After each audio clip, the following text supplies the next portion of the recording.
Mama mjamzito ambaye unakojoa mara kwa mara, hebu naomba njoo sikiliza kwanza. Usipite hii video, sikiliza vizuri. Wanawake wengi wamekuwa wakiuliza, "Dokta, kwa nini wakati wa ujauzito nimekuwa nikikojoa mara kwa mara wakati hiyo hali haikuwepo hapo awali?" Sasa kuna sababu kadhaa ambazo zinaweza kupelekea wewe mama mjamzito kuanza kukojoa mara kwa mara. Hebu nisikilize vizuri.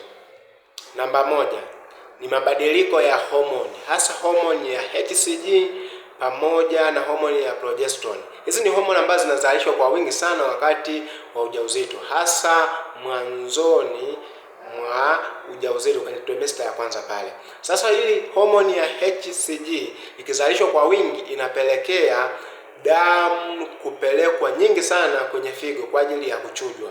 Kwa hiyo damu inapopelekwa nyingi kwa ajili ya kuchujwa, hiyo inapelekea wewe kuanza kupata mkojo. Kumbuka, figo ndio inayochuja hiyo damu na mwisho wa siku mkojo unashuka.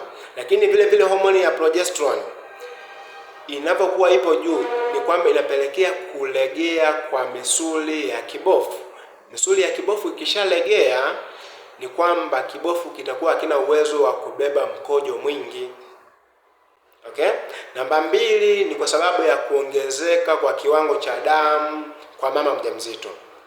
Tafiti zinaonyesha kwamba damu kwa mama mjamzito huongezeka kwa 30% hadi 50% kwa ajili ya kusapoti mama pamoja na kumtosheleza mtoto.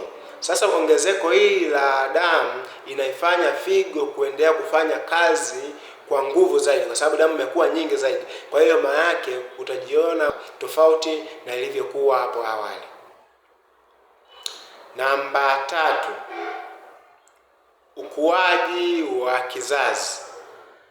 Kizazi kinavyozidi kuongezeka kukua, kwa sababu ya mtoto anaongezeka, inaweza ikapelekea shinikizo kwenye kibofu cha mkojo.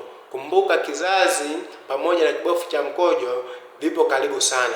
Kwa hiyo kinavyozidi kuwa kikubwa, mwisho wa siku kinakuwa kinabambikiza kile kibofu. Ndio hiyo inapelekea wewe unaanza kukojoa kila mara. Namba 4 ni kwa sababu ya mkao tu wa mtoto kwenye trimester ya tatu, aidha miezi mitatu ya mwisho, ni kwamba mtoto anakuwa ameangalia chini. Okay? Maana yake pale mkao wake always anakuwa ameegemea sehemu ambayo kibofu cha mkojo kitakuwa kinakandamizwa.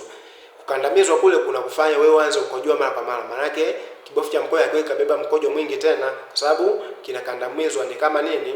Kuna maji ndani, alafu unakandamiza, labda tuseme mfano wa nini, wa karatasi ya maji unakandamiza. Maana yake maji yatafanya nini? Yatatoka, utahisi kwenda kukojoa.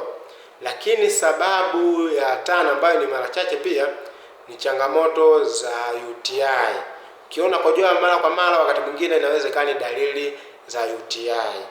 Lakini mara nyingi swala la kukojoa kwa mama mjamzito ni swala la kawaida sana. Kama nilivyoeleza, sababu 4 zote ni swala la kawaida. Mjamzito, kama umejifunza, naomba niambie kwenye comment hapa. Vipi na wewe ulikuwa unapitia hii changamoto?